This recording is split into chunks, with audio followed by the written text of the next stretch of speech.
Sejam bem-vindos a mais um episódio do nosso podcast. Hoje ele está muito especial, vamos falar muito de odontologia hospitalar, atenção a pacientes sistemicamente comprometidos, com convidados que vocês vão amar. Eu sou a doutora Francine Moreira. E eu sou a doutora Andréa Diniz. Bem-vinda ao Special Talk.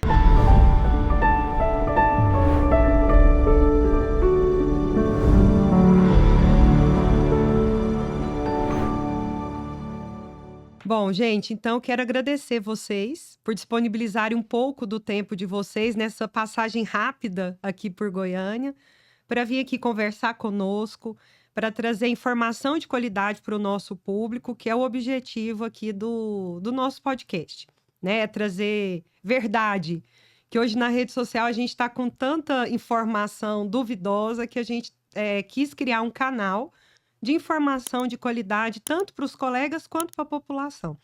Então, sejam muito bem-vindos, é um prazer recebê-los aqui conosco. Eu gostaria de agradecer a presença de vocês aqui em Goiânia. Eu espero que a cidade acolha vocês. Convido vocês a experimentarem pequi, se vocês ainda não experimentaram. E eu gostaria que vocês se apresentassem, por favor, para o nosso público. Olá, Olá. Muito obrigada pela acolhida. A gente está se sentindo muito bem recepcionados aqui. Então, eu sou a Fabiana Noal, eu sou do Rio Grande do Sul, moro em Novo Hamburgo e atuo lá em 2 hospitais, no Hospital Regina e no Hospital da Unimed. E a minha trajetória na odontologia hospitalar, ela começou em 2012, quando teve uma demanda, né, uma solicitação de um médico hematologista lá do hospital, para que atuasse diretamente no cuidado do paciente em quimioterapia e no paciente transplantado de medula óssea. Olá, obrigado pela Olá. recepção. Estou muito feliz de estar aqui em Goiânia. Primeiro porque eu tinha um sonho de conhecer, meu irmão mora aqui do lado, em Tumbiara, e nunca tinha vindo em Goiânia. Tem alguns amigos aqui. Sei pouquíssimo sobre pequi, eu só sei que não pode comer com a casca, não é isso? É o caroço. Não pode caroço, morder, porque não tem pode espinho morder. dentro do caroço. É isso aí. Eu sabia que tinha algum perigo no meio Há do um caminho. perigo. Eu queria agradecer em especial o CRO, o CUGO e a BHH por estar proporcionando esse momento especial da gente aqui em Ribeirão, e em Goiânia, para falar um pouco de odontologia hospitalar e especialmente de hematologia. Eu sou Leandro Dorigan de Macedo. Como eu já disse, moro em Ribeirão Preto, uma cidade bastante quente como Goiânia. Trabalho no Hospital das Clínicas de Ribeirão Preto, que é vinculado com a Faculdade de Medicina de lá, e também atuo em consultório odontológico. E eu queria fazer uma pergunta para vocês. A odontologia hospitalar é uma especialidade nova, mas não é uma área de atuação tão nova. A gente já, né, nós que atuamos na área, a gente já tem uma história aí. E como que vocês acham que foi essa transição, essa valorização da odontologia hospitalar, né? Quando que começaram a perceber que era importante também o dentista estar ali na equipe, né? Sair do seu consultório, ir até aquele paciente que está ali no hospital ou num leito em domicílio, precisando de uma assistência odontológica. Eu acho que isso veio numa crescente em todas as áreas, né? Eu não considero que só a odontologia ganhou. Eu acho que todas as outras áreas também ganharam. Quando o enfoque mudou no tipo de assistência ao paciente, no tipo de desfecho que a gente quer para aquele paciente. Então, quando se focou em cura e qualidade de vida, todas as outras áreas da saúde tiveram o seu espaço reconhecido. E a odontologia, na verdade, ela eu acredito que foi a última profissão, realmente, a última área que entrou e conseguiu se estabelecer e se consolidar lá dentro do hospital. Essa trajetória não foi fácil, né? A gente sabe que muitas vezes a gente ia e recebia vários nãos e várias portas fechadas e muita descredibilidade naquilo que a gente buscava mostrar e tentava atuar, por talvez realmente não ser culturalmente uma área dentro de um hospital. A partir do momento que se focou, então, nesse cuidado maior com o paciente e se teve profissionais em busca de uma capacitação, não achando só que sabe fazer, né? Mas em busca dessa capacitação e com seriedade, com bastante estudo, evidências científicas, né, em todo o seu manejo, a gente conseguiu ter um pouquinho mais de respeito e solidificação dentro do hospital. Então, eu acho que esse momento que a odontologia hospitalar está vivendo, e também graças à Covid, né? A A pandemia pandemia foi um marco, assim, né? foi, eu acho que ali que realmente ficou, que foi batido o martelo e que a odontologia realmente se estabeleceu dentro do hospital, mostrando a sua importância.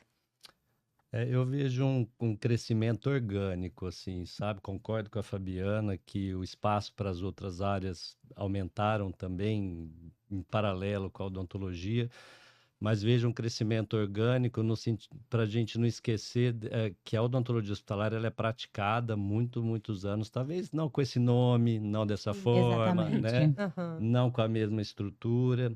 A gente precisa lembrar, eu não vou citar nomes aqui para não cometer injustiça, mas eu tenho certeza que a gente tem serviços aí com 50 anos de Com história, certeza. tranquilamente, né? Em especial nos grandes centros. Vejo uma mudança, talvez um pouco atrasada, mas gradual, do ensino, porque eu sempre digo que quando a gente olha para as outras profissões que estão no hospital, todas elas, de alguma forma, ou passam pelo hospital durante a graduação ou são treinadas para aquilo, né? Com profissões da área de saúde, de fisioterapia, Uhum. fono, nutrição. E a odontologia, interessantemente, apesar de ser uma das únicas prescritoras além do Da medicina. médico, né? ah, é a que o ensino pouco preparava ou nada, ou pouco prepara ainda para esse ambiente, né? A faculdade de odonto, eu vou dizer, o que eu vivi, eu fui formado numa boa faculdade, muito direcionado para atuação sozinho, num consultório, pouco se fala de atuação em equipe. É verdade. Então, me parece, talvez essa dificuldade de chegar aonde se está chegando agora tem muito a ver com uma dificuldade do dentista em trabalhar em equipe, entender aquele ambiente, né? Sim. Ele meio que não foi formado para isso, né? Exatamente. E aí, o que eu percebo é um crescimento orgânico e que a gente estava comentando aqui no nosso bate-papo anterior. À medida que os números de assistência vão aparecendo, né, tanto do ponto de vista qualitativo quanto quantitativo, porque a gente não pode ser omisso e não dizer que a parte financeira não é um ponto importante, porque todo mundo precisa do equilíbrio financeiro para viver, mas quando começou a se perceber o retorno indireto da atuação do dentista do ponto de vista financeiro, mas também, obviamente, do ponto de vista de qualidade de vida, a demanda foi aumentando e o cirurgião dentista foi começando a ser um pouco mais aceito. Na pandemia, eu tenho sempre uma pequena crítica para dizer, porque eu acho que quem estava dentro dos hospitais atuou de forma bastante assim efetiva, mas talvez o que eu vi em algumas faculdades de odonto foi ainda um posicionamento um pouco questionável, assim, porque a gente viu muita faculdade fechando, seus Isso. unidades de Exato. urgência, de emergência se afastando desse. Então, eu acho que ainda tem bastante a crescer, mas acredito que foi um crescimento meio orgânico, assim, essa demanda, esse aumento da demanda. Nós podemos nos orgulhar, então, É. né? Porque eu fiz um mestrado aproveitando esse boom, Cenário, né? né? Esse cenário favorável. E eu fiz o meu mestrado dentro do HC com pacientes com Covid, né? Então, estudo com laser. Então, eu acho muito importante a gente salientar que alguns lugares também a gente teve um crescimento, assim, A faculdade de odonto diferenciado. aqui fechou, Sim. mas nós fomos para o Hospital das Clínicas. E, de certa forma, há um tempo, lá no Hospital das Clínicas, não tinha mais a presença do dentista. No passado, tinha uma residência profissional, que tinham vagas para cirurgiões dentistas, que hoje não tem mais. Então, há anos, no HC da UFG, não tinha esse serviço de odontologia dentro do hospital. E a gente conseguiu resgatar isso durante a pandemia, porque a faculdade odonto estava parada, mas no HC fomos por meio da pesquisa, né, em busca de conhecer, de respostas. E aí, assim, toda a equipe abriu os olhos, falou, nossa, é importante que eles estejam aqui. Sim. E hoje tem o serviço de odontologia hospitalar, né? Tem 2 cirurgiões dentistas contratadas lá no HC, junto com a equipe de bucomaxilo. Então, para nós, assim, foi um resgate, né, da odontologia para o hospital e foi onde a gente mais atuou durante a pandemia, né? Exato. A Fabiana trouxe uma fala linda sobre impacto no desfecho dos pacientes, né? Qualidade de vida. Mas como a gente não está conversando só com o público esclarecido, eu queria que vocês dois falassem sobre esses impactos no desfecho do paciente crítico internado, né? Não só em UTI, mas também leito, enfim, atendimento em centro cirúrgico. Sobre essa prática de vocês mesmos, a clínica de vocês, o que vocês veem e como esses pacientes podem ser impactados, né? Como essa doença pode ter um desfecho melhor do que os pacientes não assistidos pela odontologia. Uma grande questão, assim, que eu sempre trouxe isso como meu legado de vida, né? Que era participar da dor, do sofrimento e da vitória daquele paciente, né? Então, assim, eu me emociono muito em cada etapa que o paciente está passando, independente de qual é a sua doença, e qual é o motivo de internação e qual é a necessidade da minha atuação ou da minha abordagem com ele no ambiente hospitalar. Só que eu quero aproveitar e pegar um gancho que odontologia hospitalar, ela não se dá só no hospital. Sim. Esse paciente, ele um dia vai sair do hospital e vai precisar de cuidados. Sim. Seja em casa, seja num lar, ou seja no teu próprio consultório. Porque Sim. esse paciente, ele vai receber alta e ele vai continuar sendo um paciente especial. Um paciente transplantado de órgãos, um paciente transplantado de medula, um cardiopata, né, um diabético, que também precisa ter um cuidado diferenciado, com uma atenção diferenciada do profissional sobre ele. Acho que a partir do momento que a gente começa a entender o impacto da doença, do tratamento na vida do paciente, a gente consegue fazer o melhor manejo e oportunizar melhores condições de vida para ele. Seja pela falta de saliva, pela inapetência, pela quantidade de cáries ou de doença periodontal que esse paciente possa vir a desenvolver. Alguns cuidados específicos do paciente transplantado com manifestações secundárias à terapia, né? Então, tudo isso a gente tem um olhar diferenciado para esse paciente e um acompanhamento mais próximo, né? E enquanto paciente internado, são todas aquelas queixas que a gente sabe que o paciente leva muito em consideração no seu dia a dia, né? Então, assim, o paciente tem vontade de se alimentar de uma coisa diferente, mas as condições bucais não estão favoráveis. Devido a uma radioterapia ou uma quimioterapia, a falta de saliva, dor na boca, o ressecamento, a falta da percepção dos sabores, né? Dor, A né? O quanto isso é importante para um paciente internado que está ali. Às vezes, a gente falou mais cedo sobre cuidados paliativos, quando é importante para aquele paciente se comunicar com a família, naquele momento específico, né? E dar a oportunidade disso, eu acho que é muito gratificante, né? Com certeza. Inclusive, até pensando, né, num desfecho do paciente que está se encaminhando para a finitude, né? Que hoje também a gente tem esse olhar, né, do paliativismo. Aquele paciente com a boca seca, com os lábios ressecados, ele não se sente bem. E a família, ao ver aquele paciente, né, aquele ente querido naquele estado, também acaba se chocando. Então, eu acho que o trabalho da gente vai muito além do paciente. A gente acolhe a família, né? Então, acho que é esse o nosso papel fundamental também. Que lindo.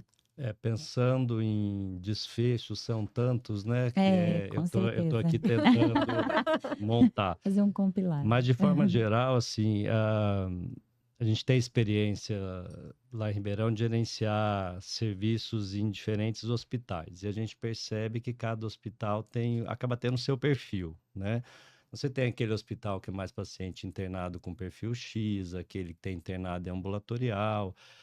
E para cada um desses perfis, a odontologia que atua ali dentro acaba tendo demandas e perfis e atividades diferentes. Mas, de forma geral, eu costumo dividir esses desfechos assim em 2 grandes grupos. Aqueles em que a condição bucal, né, está complicando a condição sistêmica do paciente, não são poucos. Sim. A literatura ainda carece um pouco de estudos bem sedimentados, delineados, mas na prática clínica a gente observa, principalmente para o leigo que está ouvindo, para a gente poder exemplificar. Paciente que interna por descompensação diabética, vai para o CTI, nada controla, vai ver tem um foco de infecção, quadro inflamatório importante em boca, resolve esse quadro inflamatório e o paciente melhora. Talvez dentro do hospital, de tudo que eu vejo, essa seja a reação ou impacto mais direto, assim, quase que imediato no paciente. Sim. A gente tem com alguma frequência essas ocorrências lá no Hospital das Clínicas. Quando a gente fala de desfechos infecciosos e de complicações em pacientes imunossuprimidos, né? Então, quantas infecções podem ser diagnosticadas precocemente em boca? Um exemplo clássico que a gente tem muito em Ribeirão, eu não sei o quanto vocês têm aqui, porque são doenças que acontecem muito em áreas muito secas, que são as infecções fúngicas invasivas, que tem uma taxa de mortalidade altíssima, mucormicose, aspergilose. Sim. Quantas vezes o diagnóstico precoce interfere muito, não só na qualidade de vida, quanto na sobrevida desses pacientes. E quantas vezes essas lesões começam em boca, né? E quando você tem uma equipe de odontologia no hospital, você consegue fazer o diagnóstico precoce, diferencial. Então, você tem uma série, os pacientes oncológicos, quando a gente fala de prevenção de complicações importantes, né, que a gente vai falar hoje à tarde sobre osteonecrose, mucosite, que eu acho que é o clássico, aí você perguntar para qualquer um na rua, tem uma noção do que é mucosite, que são condições que impactam tanto na qualidade de vida, quanto no desfecho mesmo do paciente, com relação à sobrevida, tempo de internação. Então, os desfechos são muitos, eu acredito que cada hospital e cada serviço vai ter o seu aspecto, mas a Fabiana trouxe uma informação muito interessante que realmente é verdade. A odontologia hospitalar não acaba no hospital, né? Ela tem um braço. Então, a gente tem muitos residentes lá que não trabalham em hospital, mas que criaram um serviço com cara de odontologia hospitalar no consultório. Então, assim, os desfechos são muitos, né? E o que responde essa relação direta é o aspecto tão claro que todas as vezes você tem um serviço de odontologia hospitalar bem estabelecido, que é uma coisa que a Francine falou, que acho que nós estamos num momento crítico, que é entender a qualidade desse cirurgião dentista que está no hospital, né? Eu adoro laser, mas costumo dizer que odontologia hospitalar não é ir lá e aplicar laser na boca de todo mundo. Então, quem faz odontologia hospitalar precisa entender de comprometimento sistêmico, de intervenção no paciente, de avaliar um exame. Isso muito mais importante do que qualquer outra coisa específica. Né? Prescrever, trabalhar em equipe, evoluir. Eu falo, até a linguagem tem que ser diferente. Você tem que saber, né, os termos para conversar com o médico, com a fono, para fazer as suas prescrições, solicitações. E a gente está num momento que me preocupa, que é esse momento do imediatismo, não só na odontologia, de forma geral, né? Que a gente vê um número importante de serviços tentando ser montado e morrendo no meio do caminho, porque montou-se uma estrutura adequada, não estrutura física, porque de verdade no hospital que você precisa de estrutura física é pouquíssimo, né? Isso. Pode fazer atendimento beira-leito e tudo mais. Mas de estrutura eu falo de pessoal mesmo, né? Então, acho que é um momento importante para a gente falar em consciência, em informação desses profissionais, e talvez agora com esses cursos de especialização bem estruturados a gente consiga manter um bom nível desses novos profissionais. Né? Isso o que vocês falaram é tão importante, porque o que a gente vê? Quando nós decidimos montar um curso de habilitação na UFG, eu fui analisar as ementas, né, das disciplinas dos outros cursos. E eu vejo que a maioria dos cursos de habilitação, eles são voltados muito para a odontologia intensivista, para a abordagem do paciente em UTI.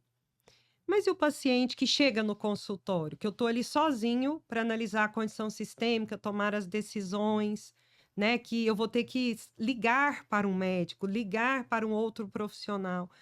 E aí, quando a gente decidiu montar os cursos de OH na UFG, nós pensamos que a abordagem não pode ser só intensivista.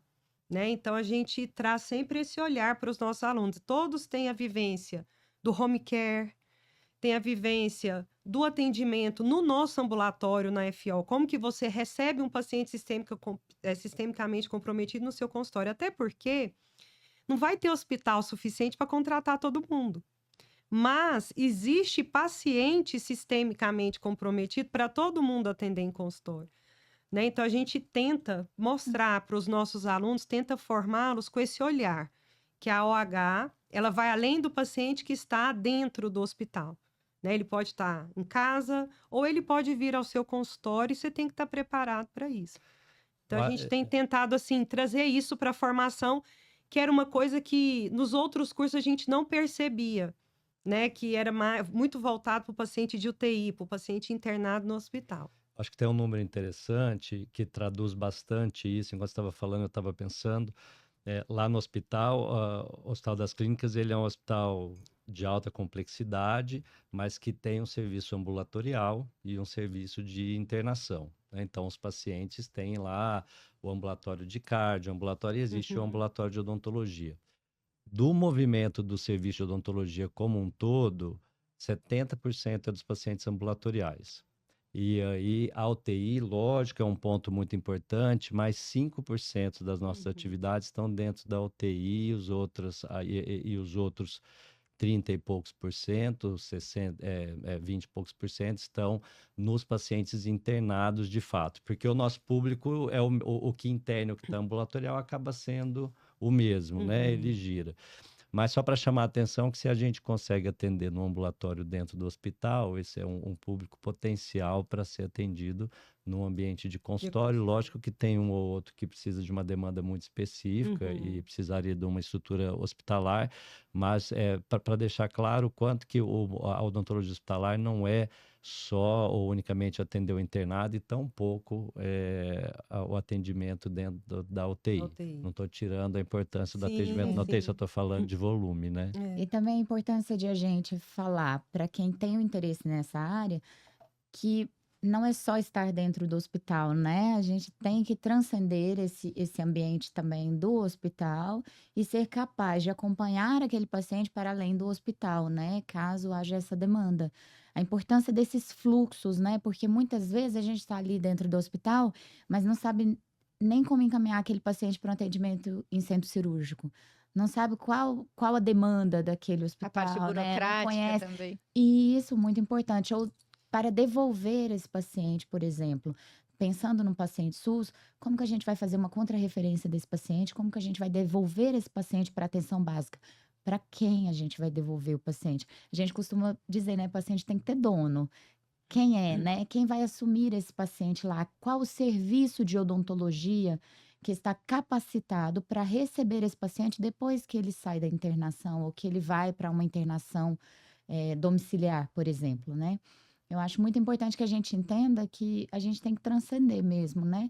A gente no consultório tem que transcender o consultório e a gente no hospital também tem que transcender esse hospital e chegar a outros lugares. Esse gancho que eu queria puxar também, tanto para o aluno de graduação que se interessa por essa área, quanto para o profissional que quer fazer uma especialização, né, na área de odontologia hospitalar. E muitos se questionam, ou muitos vêm com um argumento e dizem, mas aqui no meu estado ou na minha cidade ainda não tem a lei da obrigatoriedade do cirurgião dentista dentro do hospital. Eu, por favor, não quero que vocês, né, que quem esteja ouvindo me interprete de uma maneira errada.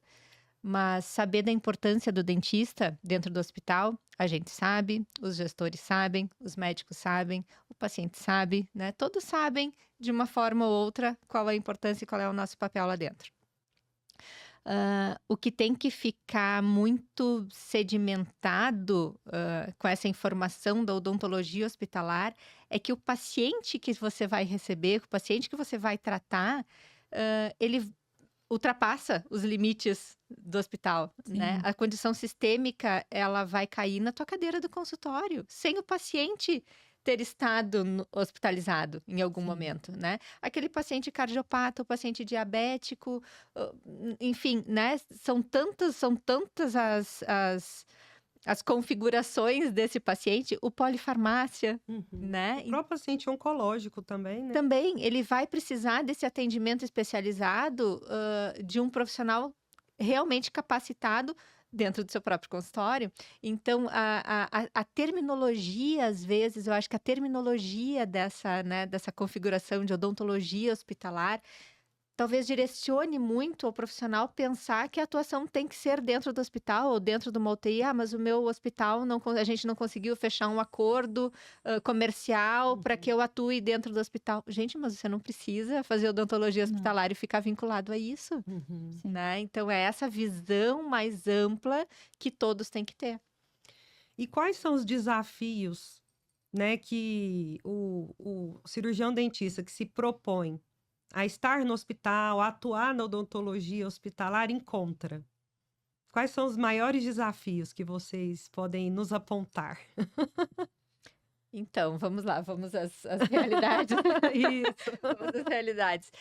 Eu acho que a primeira barreira, e eu não vou nem dizer a questão de gestor, né? Questão financeira. Eu acho que essa é uma segunda etapa, mas eu acho que é você mostrar para os ter uma parceria honesta e direta com os médicos, Uhum. né?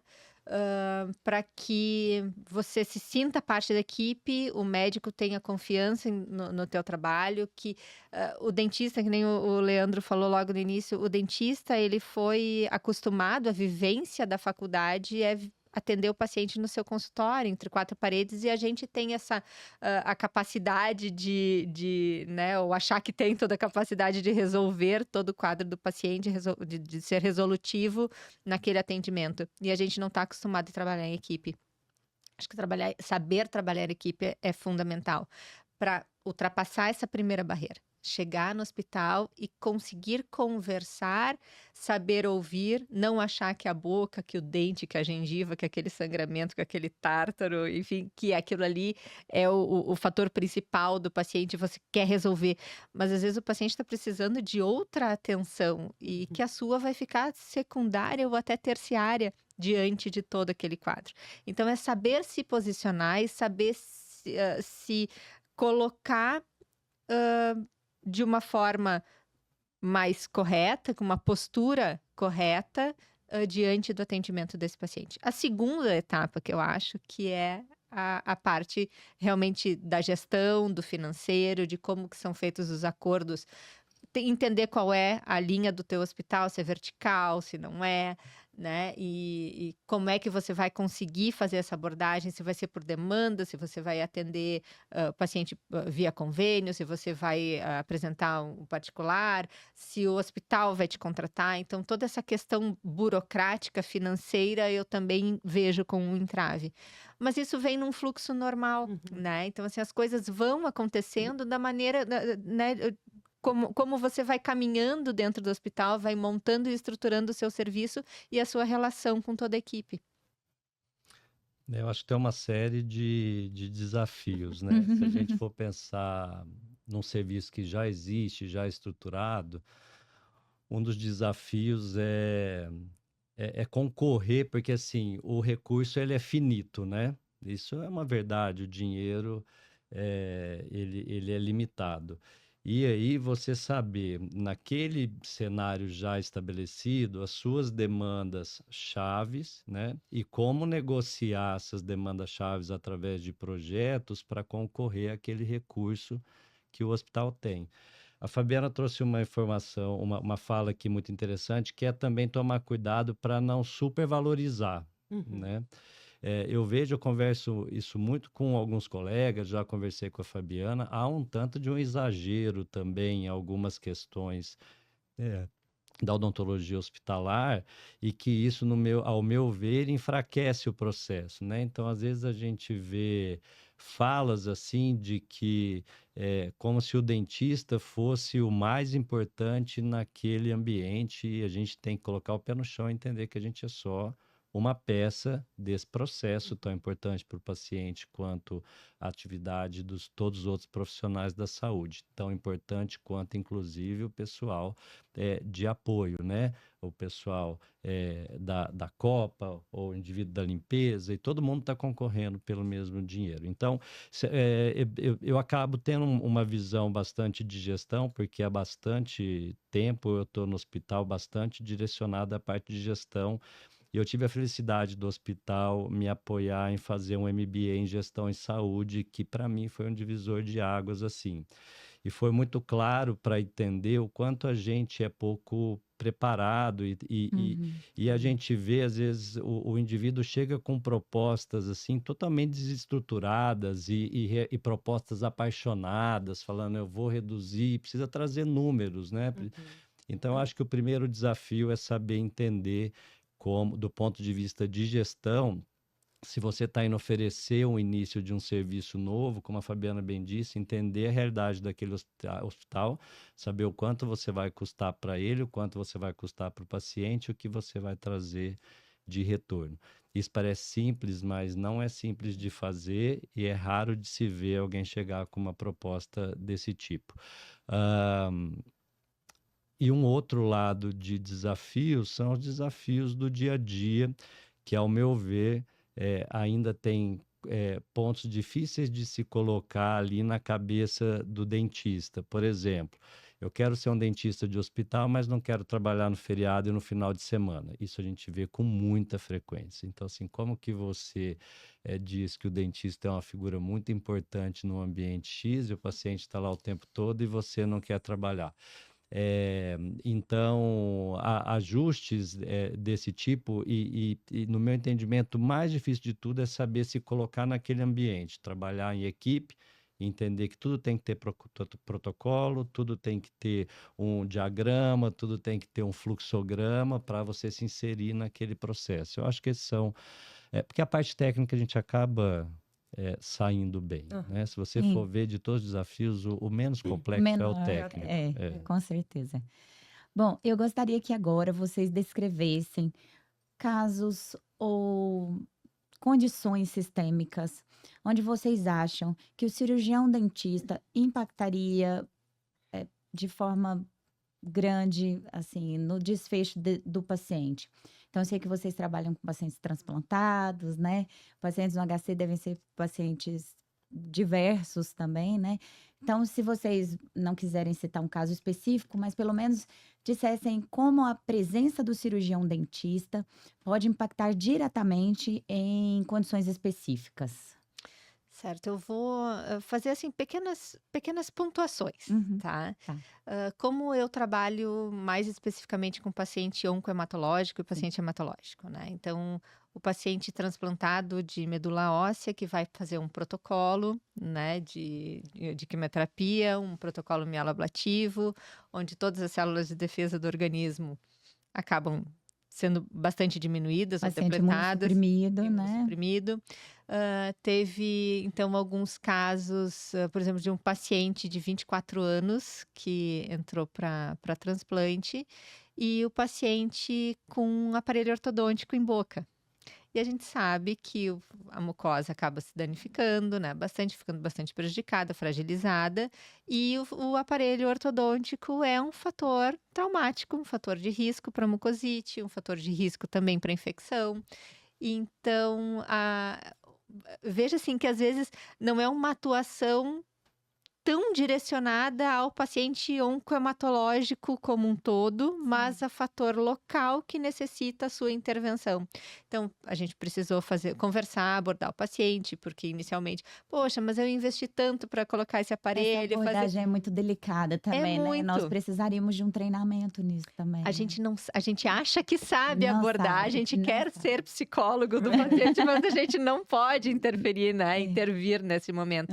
Mas, assim, mostrar para ele, né? Que assim, esse paciente ele precisa né? Porque ele corre um grande risco de desenvolver mucosite, que isso vai prejudicar a boca, que pode ser um ponto importante de foco de infecção também, devido ao traumatismo. Então, assim, às vezes são pequenas coisas, né? Então, eu lembro muito desse caso, desse paciente, porque ele não quis de forma alguma fazer a remoção e ele estava muito abalado e muito revoltado com a doença e muito revoltado com o tratamento e mais revoltado ainda com o pós-tratamento, né? Com a vida que ele ia levar pós esse tratamento, esse transplante de medula.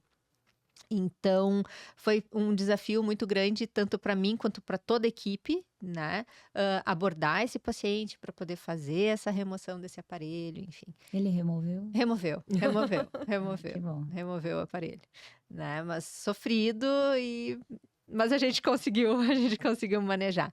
E vários outros, né? Então, assim, eu acho que a parte da oncohematologia, que é a qual, assim, eu sou fascinada, ela traz bastante desafios, porque cada paciente é um paciente, né? Cada protocolo, apesar dos protocolos serem iguais, serem muito semelhantes, né, para determinado fim, o resultado final no paciente acaba sendo muito diferente. Cada paciente vai responder de uma forma, alguns com uma mucosite mais grave, outros não. A nossa abordagem vem desde lá no início, e eu lembro que em uma das primeiras abordagens com um paciente que estava entrando para transplante, começando o condicionamento, o médico hemato entrou no quarto enquanto eu estava fazendo toda a minha explicação. Então eu falo desde o creme dental, da escova, da importância de manter a higiene, de manter a hidratação, os cuidados, porque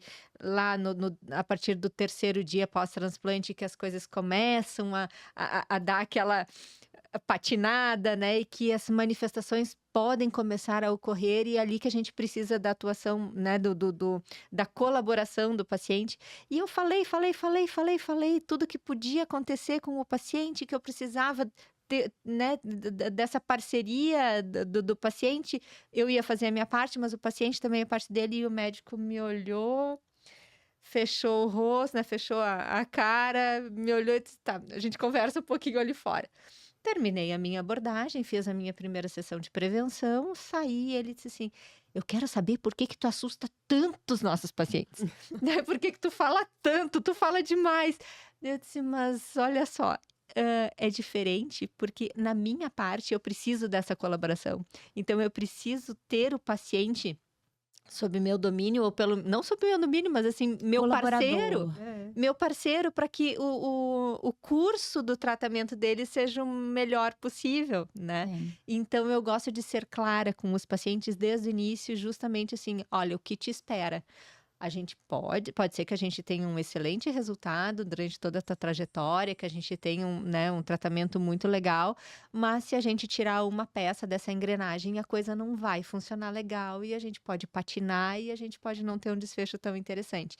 Então, eu gosto de ser muito clara e direta com os pacientes, claro, todos eles, os que a grande maioria entende e a grande maioria colabora, e isso está fazendo a gente está tendo resultados muito bons, assim, desfechos muito bons, né, no transplante, em função disso, assim, dessa parceria, desse entendimento que o paciente tem, não só da parte odontológica, mas assim, da parte do tratamento inteiro, né? Então, o quanto ele é importante se alimentar em determinadas fases do tratamento, com que tipo de proteína, carboidrato, enfim, qual é o tipo, né, do valor calórico, da importância de realizar a fisioterapia, da importância da própria higienização corporal, né? Então, assim, Sim. isso é tudo muito importante. E a partir do momento que a gente começou a mudar essa abordagem no paciente, a gente começou a ver que os nossos pacientes encaravam esse tratamento, esse desafio com muito mais leveza. E a gente tem uma coisa muito bacana lá no nosso serviço, que é a comemoração do dia da pega da medula. Então a gente chega, a gente invade o quarto, e eu seguido posto no meu Instagram também fotos da comemoração. A gente invade o quarto com balão, com bolo para o paciente decorar, né? E tudo aquilo. É uma comemoração bacana para É uma vitória. É uma vitória. A gente participar junto dessa alegria, desse momento do paciente, né? Então, é uma vitória para o paciente e para a equipe. Leandro, eu queria te fazer uma pergunta. Você é o coordenador do Comitê de Odontologia da Associação Brasileira de Hematologia, Hemoterapia e Terapia Celular, ABHH. Conta para nós como que foi a inserção nesse ambiente, né, nessa associação, que eu acredito que, de primeira, era uma associação médica, né? Como que foi a construção da entrada da odontologia e se é possível, né, cirurgiões dentistas ingressarem no comitê? Conta pra gente como que é essa atuação e se é possível, né, outras pessoas fazerem parte. Legal, agradeço essa oportunidade de falar um pouquinho da BHH e dizer que eu estou, né, como coordenador, e eu considero que nós somos dois coordenadores, eu e a Fabiana, porque no papel eu sou coordenador, ela é a vice, mas muitas vezes ela coordena muito mais que eu. Ela, tem que fazer aquilo, verdade. Mas eu sei como é que é. Aqui no CRO eu sou a vice, mas é a gente que trabalha e que manda, né, Fabiana? Então, quem manda é a Fabi. Viu? Mas dizer que o comitê é composto por várias outras pessoas, né, que não somos só nós dois. 15, nós estamos em 15 no comitê, membros oficiais, mas tem um número de membros convidados também, porque a BHH no estatuto dela permite 15 participantes do comitê, mas a gente tem essa liberdade para ter um grupo de convidados. Falando um pouquinho da história do comitê, o comitê começa muitos anos atrás, né, com um grupo de dentistas. Eu não vou citar os nomes aqui para não cometer injustiça e não esquecer ninguém, mas com um grupo de dentistas que já trabalhavam com hematologia, nessa época que tinha a odontologia hospitalar muito incipiente, e a BHH, ela, assim como toda a área da hematologia, sempre teve um olhar bastante interdisciplinar, né?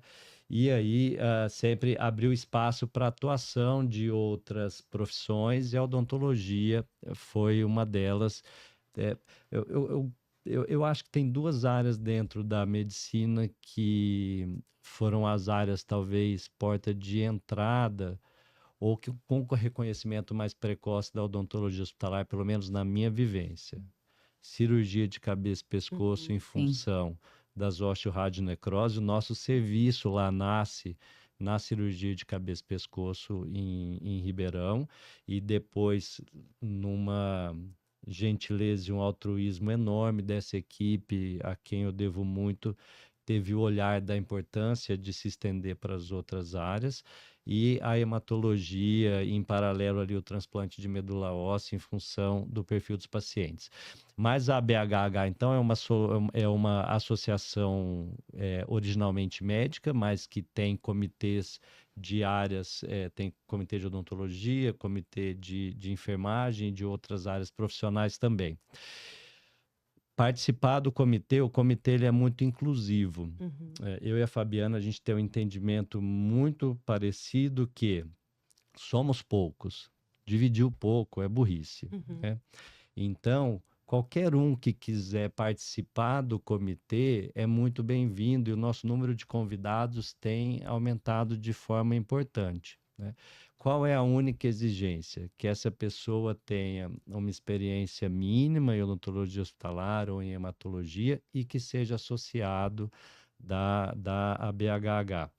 A BHH tem um braço educacional belíssimo. Se vocês tiverem, eu convido todo mundo a entrar no site da BHH para poder dar uma vasculhada, assim, um número infinito de aulas. Todas as aulas do congresso ficam gravadas. A odontologia, especificamente, nós temos feito uma parte educacional bastante ativa. Esse é um dos motivos pelo qual nós estamos aqui nesse primeiro simpósio itinerante, que é trazer a informação, né, para os outros lugares e para as outras pessoas. Então, em resumo, o comitê ele gere ali dentro da BHH os assuntos afins à hematologia, hemoterapia e terapia celular, em que o dentista pode ser o agente principal ou fazer parte daquela equipe ou daquele problema. Tanto para discussão de inclusão de procedimentos, de inclusão de medicamentos, né? Isso é muito importante, é uma parte que a gente atua pouco, mas que a BHH estimula e a gente com alguma frequência faz relatórios, participa de consulta pública. É uma associação muito séria, eu acho que é um caminho muito interessante para a gente aprender como se estruturar dentro da odontologia hospitalar. E nesse olhar multi-interdisciplinar, sempre muito carinhoso, o espaço que eles dão para as outras profissões, e aí eu vou falar pela odontologia em si, cada vez tem aumentado mais, né? E isso tem estimulado, inclusive, o desenvolvimento de atividades científicas, de fato, de fazer ciência, fazer pesquisa. Eu tenho um viés aqui, gosto bastante da assistência, mas amo pesquisa. E eu estou na pós-graduação também. E aí é uma outra área que a gente não pode esquecer da odontologia hospitalar, Com né? certeza. Então, recentemente, o nosso grupo ali de Ribeirão, isso eu acho que é uma vitória da odontologia, não é do nosso grupo, a Associação Americana de Hematologia e de Transplante de Medula Óssea anualmente concede um prêmio de melhor trabalho de pesquisa na área e nunca nenhum trabalho não médico ganhou. Esse ano, depois de várias reuniões deles, até brincar, falaram assim, vocês deram dor de cabeça para a gente que a gente tinha que entender se um não médico poderia ganhar esse prêmio. Porque esse é um prêmio que nasceu para trabalhos médicos, né? Mas nós fizemos um trabalho muito bem sucedido lá em Ribeirão e a gente conseguiu identificar um perfil de citocina muito específico de risco para mucosite grave. E aí nós submetemos esse trabalho, o trabalho foi aceito entre todos os outros trabalhos médicos, não médicos, ganhou o prêmio, e agora a gente vai para o Havaí. Lógico que isso tudo conta com o apoio de duas entidades muito importantes no Brasil, né? A BHH, que nós estamos falando dela aqui agora nesse momento, mais a Sociedade Brasileira de Transplante de Medula Óssea, que também, assim como a BHH, tem esse olhar interdisciplinar, e são duas associações às quais eu sugiro fortemente que a gente que atua em odontologia hospitalar pelo menos conheça ou possa se associar ou se afiliar.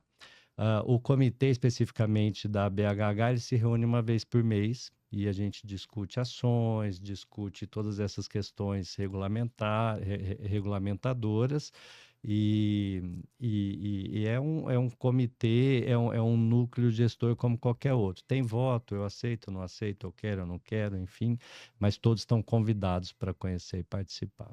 E esse comitê, ele é, como o Leandro disse, né, ele é aberto a todos, né, que queiram participar.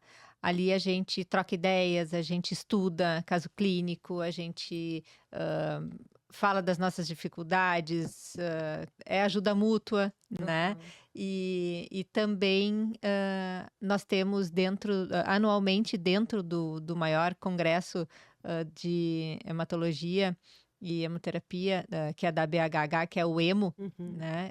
O EMO acontece anualmente, sempre no final do mês de outubro, início de novembro, e nesse dia a gente tem um dia que é totalmente destinado à odontologia. Então a gente tem o simpósio de odontologia dentro da grade, né, desse evento, e cada vez mais a gente tem percebido sala cheia e o número de participantes aumenta cada vez mais e todo mundo sai de lá muito satisfeito e querendo já esperando o próximo evento, e isso tem trazido um resultado uma coisa muito positiva para a gente, que é saber que a gente está conseguindo plantar essa sementinha e que as pessoas estão buscando também essa informação e estão querendo se capacitar.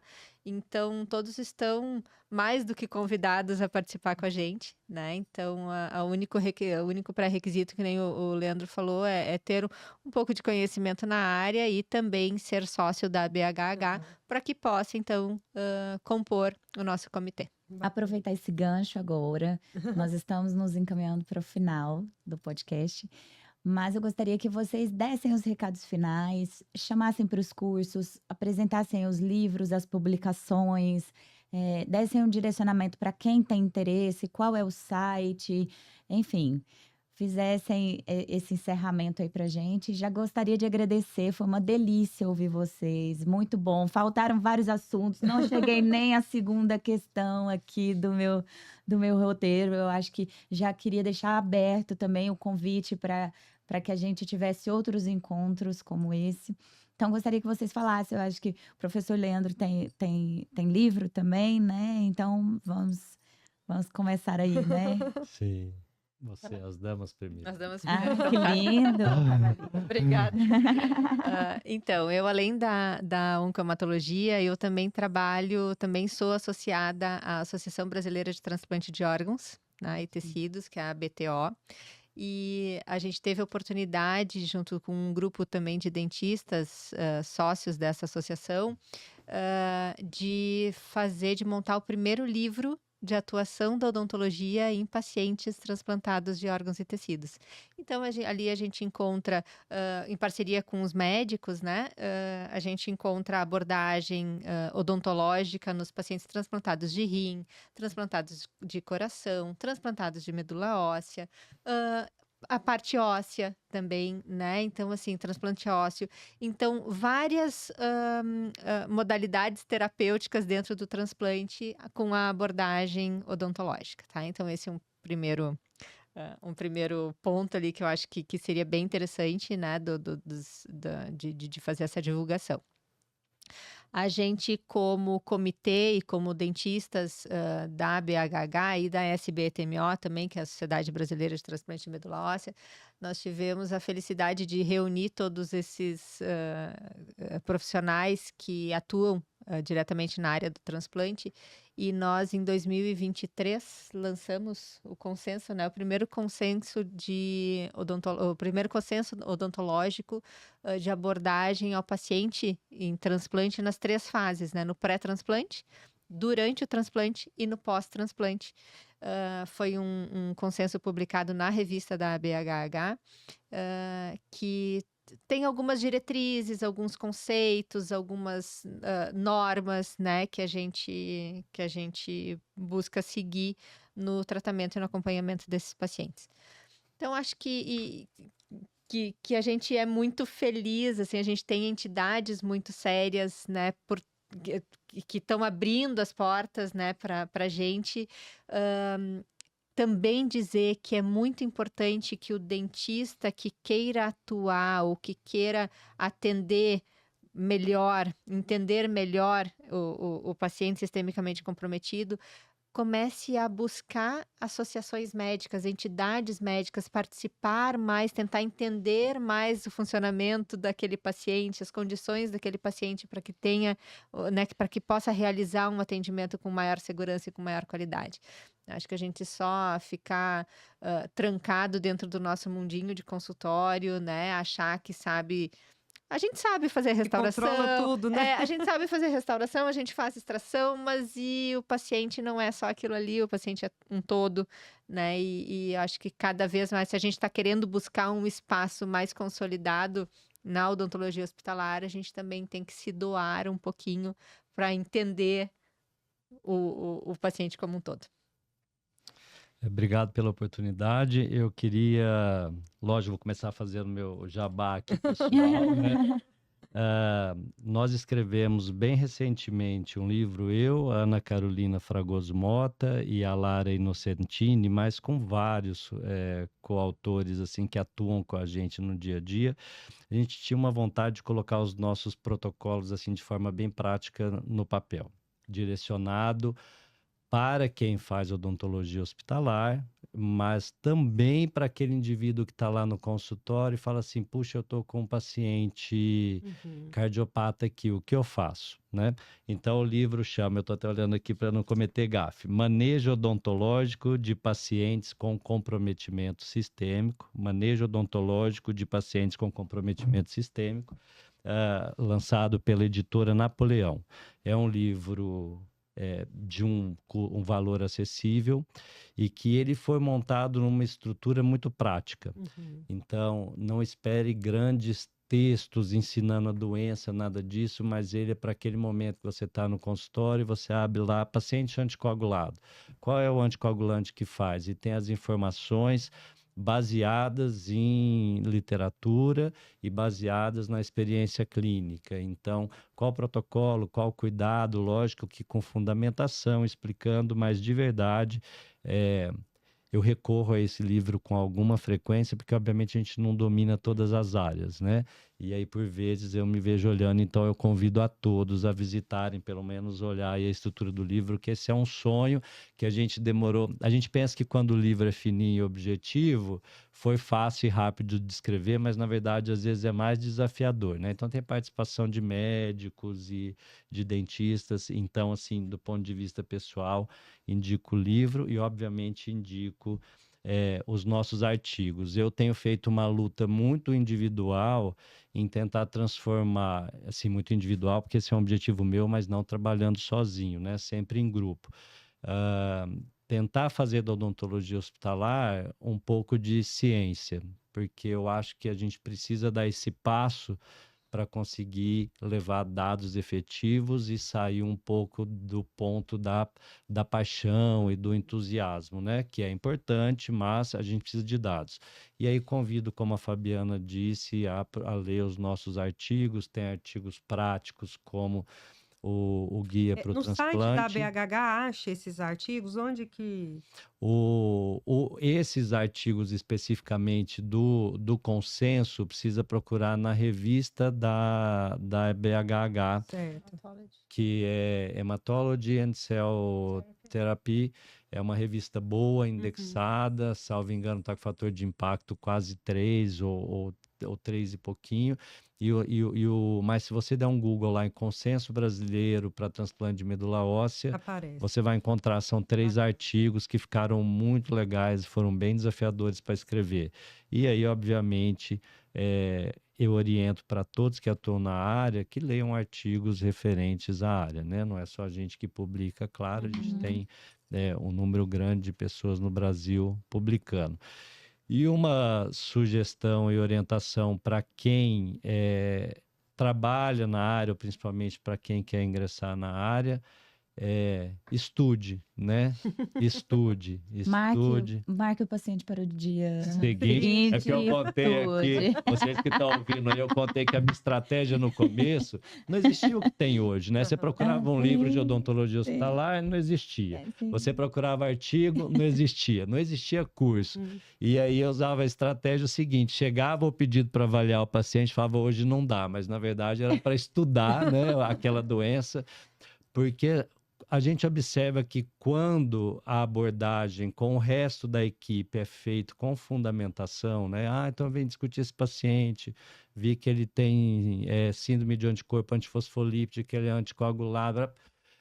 A recepção é outra, né? E o que a gente vê é muito caminho contrário. O indivíduo pouco preparado, tentando ter um reconhecimento e um respeito que não vai vir, né? Pode até vir no primeiro momento, mas não vai se sustentar. O que não dá é para ir sem estudar, né? Não dá, não dá. E obrigada, viu, mais uma vez, por vocês terem topado fazer esse bate-papo conosco. Com certeza, todo mundo que está assistindo curtiu demais, aprendeu muito com vocês. E como a Andréia falou, a gente espera ter outras oportunidades, né, de ouvi-los, de estar com vocês aqui. E eu agradeço vocês que nos acompanharam durante todo esse podcast.